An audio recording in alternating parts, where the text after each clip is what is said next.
Hastings. Norman was born in Leicester in the 20s, worked in Highfields just after Windrush and around the time of the Ugandan Asian exodus of the 70s.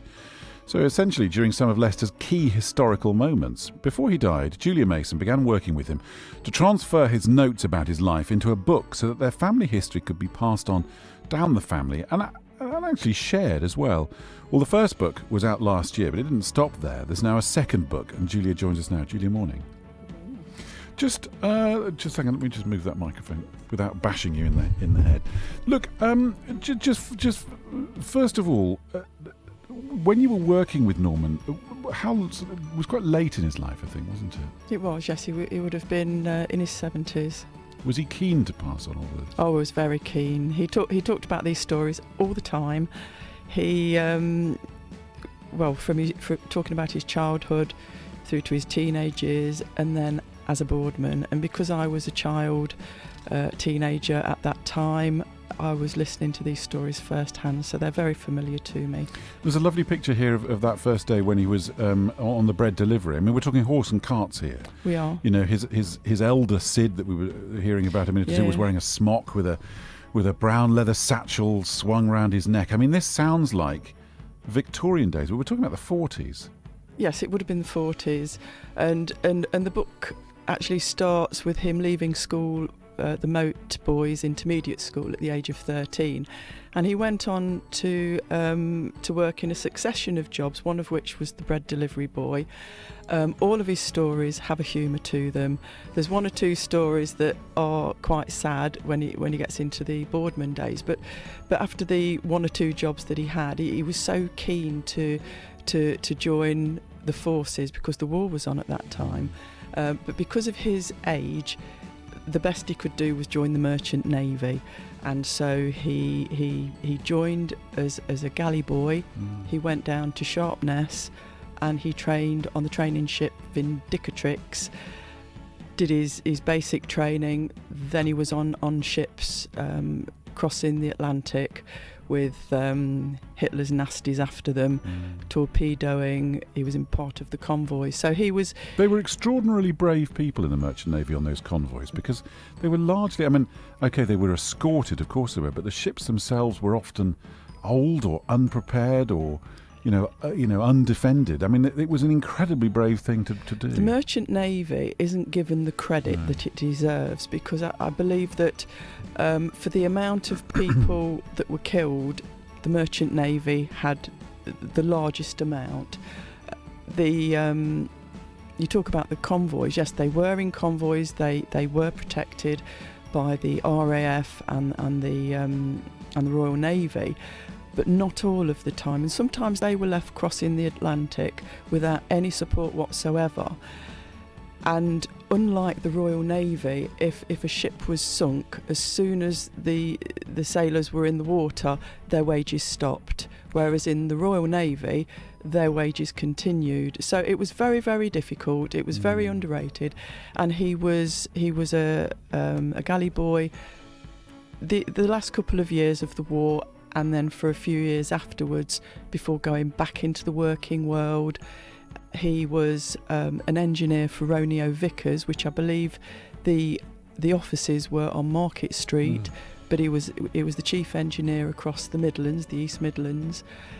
But then he dipped into, at the age of 39, he decided, as he had a young family, he needed to have better job security. And because of his past life and his interest in people, he decided he'd embark on the career as a boardman, and this is what the book is about. Let's just halt it there for a second. What is a boardman? The boardman, before education was out for the working classes, there was no education. Children didn't go to school.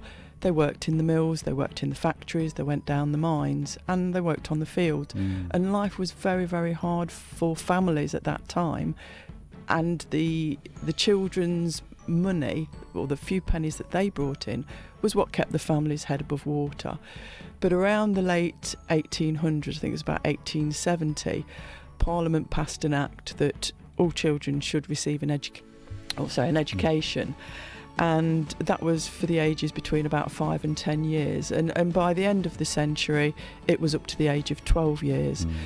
But even though education was out there, children didn't always go to school, and that was with the connivance of the parents, because they knew that money was the difference between sinking or swim.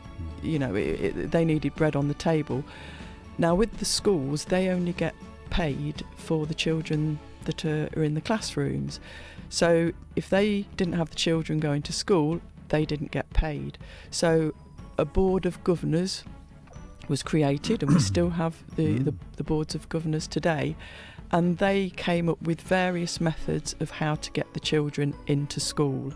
And one of the ideas was the boardsman, and that's where the name boardman come from. It's the boardsman, and the boardman was employed by the schools to go out and bring the children into school, make sure they attended. And in those days there was no social services, there was no support system for children, so actually getting children into school ensured that they had a meal every day, they were warm, they were dry, the school could keep an eye on them to make sure that they were not being abused. It was a whole system of caring for children, and we underestimate what the schools and what the welfare system does even today in keeping an eye on children and keeping them safe. Being in school, they're safe. No, look, it was a difficult job being a boardman, though, wasn't it? Because on the one hand, you could chivvy some kids in who were, I don't know, playing truant or having a day off or whatever.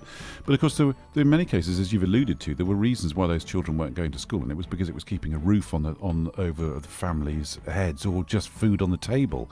So, persuading parents that the best place for the children was not out working, but actually in school, was difficult. It was very difficult, and I understand that even when children did go to school, they were working after school as well. And I don't know the laws and the ins and outs of it, but I would imagine that that's why the laws were brought in, so that children couldn't work until a certain age. These are extraordinary books. They're incredible historical testaments, I suppose, aren't they?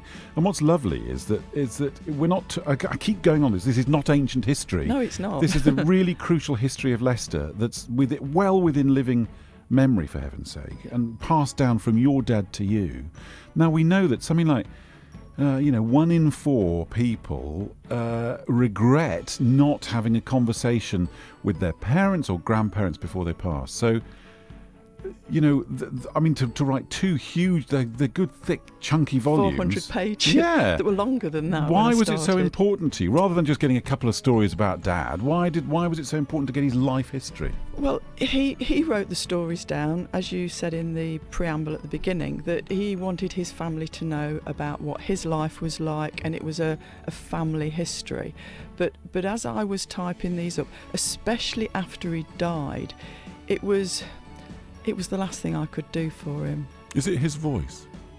In my head, it's his voice telling the stories, but the first book, I've actually had that made into an Audible version, and that's through the White House Publishing, White House Sound, which is in Leicester, and it's a Leicester actor, Guy Mott, who is the voice of Norman, and so that has been recorded as much as anything else, because I would like people who perhaps don't have the time to read, perhaps they've got sight problems, I'd like them to be included in the audience of how important these stories are, and to enjoy them. And the Leicester Records Office and the Oadby Library, they have considered these books good enough to have in their collection. That makes me very proud. I think there should be an everybody's collection. Christmas is looming. Oh yes, please. I mean, honestly, if you're interested in local history or social history or just the history of Leicester through the wars and through the 50s and so on, they are terrific. Where do people get hold of them? Well, they're on Amazon. If you just put in Norman Hastings Through My Eyes or Norman Through My Eyes. But I'm admin on a local Facebook group, the Leicester Born and Raised, and I actually post extracts with the permission of my co-people. So there's Les Pole, there's Craig Bennett and there's Andy Preston, and they're very keen for me to get these stories out. And the response by the public has been amazing. They're very warm stories, I have to say. They are very warm stories. There are some sad stories in there, but times were sad at times. But the stories, he started off as a boardman on Dodge City. I won't say where Dodge City was. I know where it is, and the people from Dodge City know where it is. But after a year, he progressed on to the Central District, which was the Highfields. But over his career of 20 years, he moved around Leicester City and he covered the majority of the areas. People can relate to these stories. Julia, thank you so much for coming in again. It's really, really lovely to see you. And I pass that over. I wish this for one moment. I wish people could see this, because you've held up a big card and you asked to do this right at the beginning. And what does it say on this big piece of paper? I'm not kidding. You've written in big letters. It says, "Hello to the grandchildren, please." And so that is to, if I can just say the names. Go on, go for it. There's Izzy Bradley. There is Ayla Mason, and there is Ella Mason, and there's my little great nephew Jared Hastings, and I've been outed. I've been outed on Radio Leicester. I love that. Listen, have a lovely Christmas, and I hope that the books fly off the shelves. I'm just sure they will do, because they are really, really good. It's great to see you, Julia. Thank you very much Thanks. Indeed.